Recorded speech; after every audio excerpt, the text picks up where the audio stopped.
kata kunci kalau anikan saraf kejepit atau nyeri akibat saraf kejepit adalah nyerinya menjalar. Menjalar. Ya.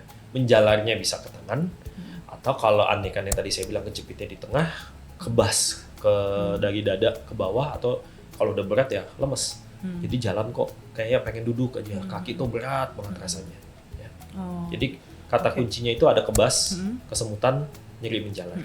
Pernah ada nggak dok pasien yang datang nih, oke nih nyeri nih, bener nih saraf kejepit di leher gitu, tapi sih nggak mau dioperasi dok, takut gitu misalnya. Nah itu apakah kemudian ada alternatif, misalnya dikasih obat dulu misalnya, atau seperti apa dok biasanya?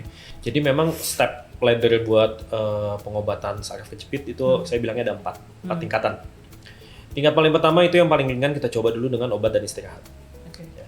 Apabila dengan obat dan istirahat masih sakit, kita bantu dengan fisioterapi. Ya. Lalu kapan nih untuk naik lagi ke berikutnya? Itu biasanya kita kasih waktu sekitar 6 minggu sampai 8 minggu. Apabila setelah itu masih sakit, step selanjutnya ini yang sudah tindakan. Ya. Level 3 saya bilangnya tindakan intervensi nyeri. Ya, intervensi nyeri ini artinya adalah suatu tindakan non bedah yang targetnya itu adalah untuk mengurangi gejala yang dialami oleh pasien. Itu ada banyak, bisa kita lakukan laser, kita bisa lakukan radiofrekuensi, atau mungkin hanya di blok saja, tergantunglah jenis sakitnya seperti apa. Tapi biasanya kan pasien yang datang ke saya ini udah perlu tindakan ya, karena fisioterapi masih sakit baru datang ke saya.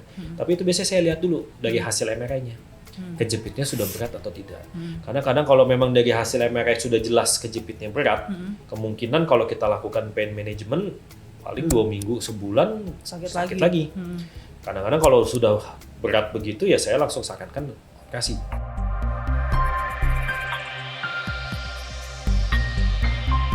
Best gitu, itu berarti hitungan operasi ya? Operasi, itu yang nomor 4 udah. 4, tapi kalau misalnya kayak tadi radiofrekuensi RFA atau laser, itu berarti hitungannya masih pain management. Nah, itu kalau pain management itu biasanya diapain dok? Apakah di laser tuh diapain gitu? Sebenarnya kalau anekan untuk di leher, saya lebih suka sih hanya menggunakan radiofrekuensi ya. Kalau laser saya lebih milih untuk yang di pinggang sebenarnya. Kalau karena di pinggang itu kan volume bantalannya lebih besar, jadi bantalannya dipanaskan supaya mencium. Kalau di leher bantalannya kecil. Kadang nggak terlalu efektif. Kalau radiofrekuensi itu adalah kita menggunakan jarum. Memang saya mengerjakannya di kamar operasi ya, karena supaya ruangannya steril, lukanya juga tidak terinfeksi. Sama saya memerlukan mesin pandu yang disebut C-arm ya, atau mesin radiologi lah, seperti mesin ronsen. Nah, kita hanya menggunakan jarum di situ. Ya, jarumnya itu nanti ditargetkan ke saraf-saraf yang membuat nyeri. Setelah itu akan diberikan gelombang radiofrekuensi untuk membaalkan dan supaya efek nyerinya berkurang. Selain dengan radiofrekuensi, bisa juga kita menggunakan cryoablasi. Jadi kalau radiofrekuensi itu kita menggunakan gelombang panas, kalau cryoablasi itu kita menggunakan suhu dingin sampai minus 72 derajat. Walaupun targetnya sama-sama, ablasi saraf. Kadang kapan kita gunakan cryoablasi? Kalau saya pribadi, karena cryoablasi itu masih baru, biasanya saya akan menyarankan ke pasien apabila pasien sudah pernah dilakukan radiofrekuensi, tetapi hasilnya kurang maksimal. Itu baru saya coba opsi dengan cryoablasi. Tapi di sini udah bisa dok ya? Sudah bisa. Udah bisa semua. Sudah bisa semua. Nah, kalau untuk pain management sendiri itu biasanya kalau untuk kondisi-kondisi yang ringan setelah dilakukan pain management biasanya gejalanya udah hilang tuh dok? Ya, biasanya membaik ya. Tapi memang saya akan memberikan catatan kepada pasien. Ablasi dengan radiofrekuensi atau dengan cryo ini bukan permanen. Bukan permanen solution. Kenapa? Karena kita hanya membaalkan, tidak mengatasi masalah utamanya, saraf kejepitnya. Jadi pasien tetap saya sarankan lifestyle-nya yang healthy lifestyle, fisioterapi, banyak olahraga, sering stretching, jangan diem di posisi lama yang sama, supaya pada saat saraf yang kita ablasi itu mulai berfungsi kembali, nyerinya udah nggak ada. Ya, harapannya itu sebenarnya. Jadi jangan sampai kita udah radiofrekuensi, udah enak nih, pasiennya tetap aja duduk sering nunduk, sering masih merokok, jarang olahraga, nanti 6 bulan sakit lagi. Dan itu biasanya bisa jadi sakit laginya justru nanti malah mengharuskan pasien mendapatkan penanganan yang di level 4 tadi dok ya?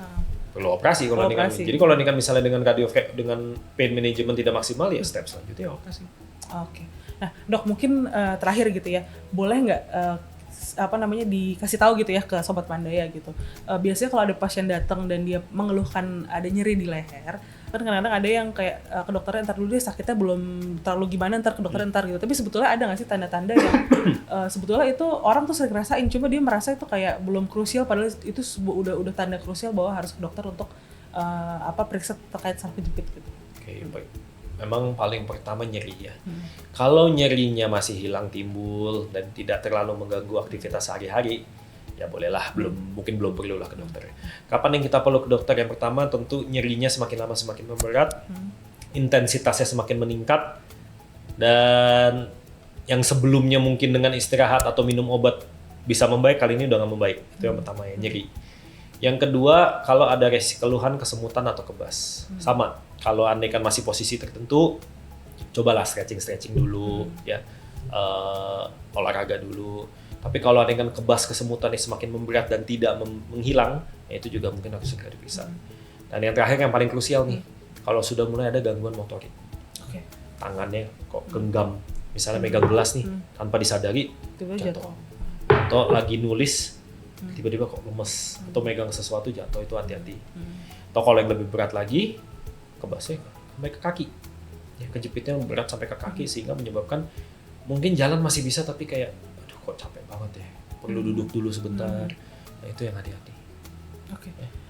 Nah mungkin tadi sih diluntasin, tapi ini sekarang terakhir beneran gitu, karena baru kepikiran gitu. Kan kadang ada pasien yang sebelumnya udah pernah mendapat tindakan nih, terus kambuh lagi gitu. Nah sebetulnya untuk tindakan pembebasan saraf kejepit yang kedua dan ketiga atau keempat kali dia pernah jalanin gitu, itu ada bedanya nggak dok sama yang pertama-tama dia jalanin? Tergantung kasusnya.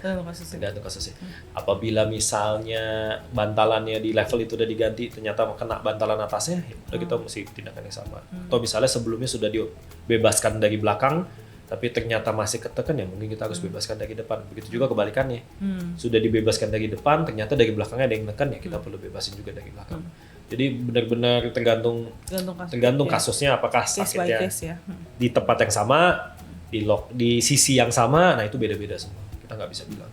Oke, kalau gitu terima kasih banyak Dr. Christian atas Mbak. Waktunya gitu, dan Sobat Mandaya tadi udah dengar banyak penjelasan dari Dr. Christian terkait penanganan saraf kejepit di leher ya. Tapi sebetulnya itu juga cukup applicable untuk daerah-daerah lain juga ya dok ya, di tulang belakang gitu ya, terkait metodenya, termasuk tadi level-level penanganannya juga mirip ya dok ya, kan yang leher sama yang punggung juga sama ya dok ya, level-levelnya. Ya bedanya kalau punggung kita nggak bisa dari depan ya. Oh iya betul, nggak bisa di depan. Gitu, jadi harus dari belakang langsung ke tulang belakang gitu. Jadi buat Sobat Mandaya, kalau misalnya ada yang merasakan gejala yang tadi disebutin sama Dr. Christian gitu ya, kebas, nyerinya menjalar gitu ya, dari leher ke tangan atau bahkan dari leher sampai ke kaki gitu kan, itu udah jauh dan udah luas itu ya, segera periksa ke dokter. Bisa ke Mandaya. Dr. Christian di sini tiap hari ya dok ya? Saya tiap hari di sini, jadi boleh dikunjungin sesuai sama jadwal yang available gitu ya. Jadi Sobat Mandaya jangan lupa untuk terus jaga kesehatan, dan itu juga ngaruh kan dok ya, makanan, rokok juga ngaruh ternyata ke saraf ya. Aktivitas sehari-hari ya, lifestyle lah. Lifestyle ya. Sama, karena kan faktor saraf kesehatan tulang belakang tuh nomor satu usia, jelas lah. Itu kita nggak bisa lawan. Yang kedua ya perilaku kita. Oke, siap kalau gitu. Jangan lupa ingat dan amalkan nasihat dari Dr. Christian gitu ya. Terima kasih banyak Sobat Mandaya, sampai jumpa di Lifestyle Podcast episode selanjutnya. Bye-bye.